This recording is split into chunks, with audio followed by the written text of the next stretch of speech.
Paramos akciją pristato Senukai. Visada išsirinksi. Pagrindinis rėmėjas – informacija telefonu 118.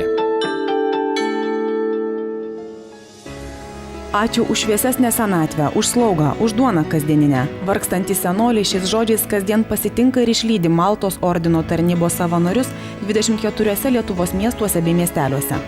Dabar maltiečiai slaugo maitina 500 vienišų senelių. Tai labai nedaug. Pagalbos ir karšto maisto šiandien reikia daugiau nei 500 000 varguolių. Padėkime jiems kartu su Maltos ordinu jau dabar, skambindami, rašydami numeriais esančiais ekrano apačioje.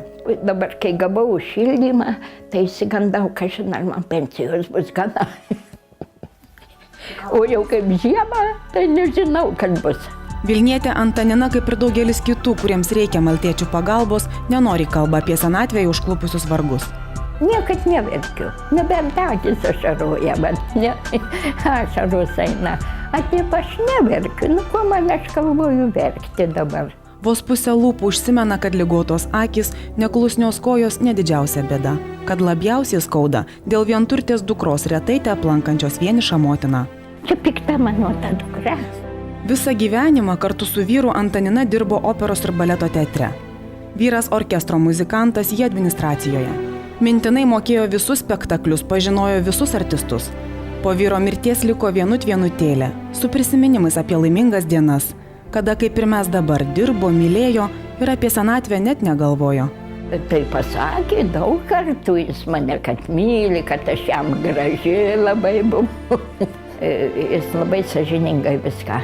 Viską visur labai sąžiningai. Ir aš sąžiningai dirbdavau.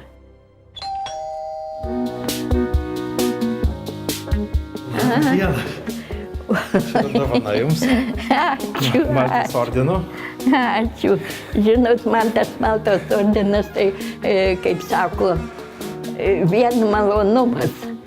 Patys nuostabiausi jūsų prisiminimai. Žinot, man labai patikdavo, aš kaip galiu, tai būdavo nueinu ir žiūrau, kaip vaidina, kaip ką daro. Man viskas, aš žinodavau viską mintinai.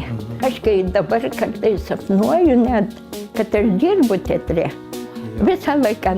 Kas sapnuojat? Žinot, kad aš dirbu, kad aš, kaip dirbau prie administratoriaus, tai kad aš sutinku svečius, padedu ten nusivelti, ten vėl išleidžiu, ten viską.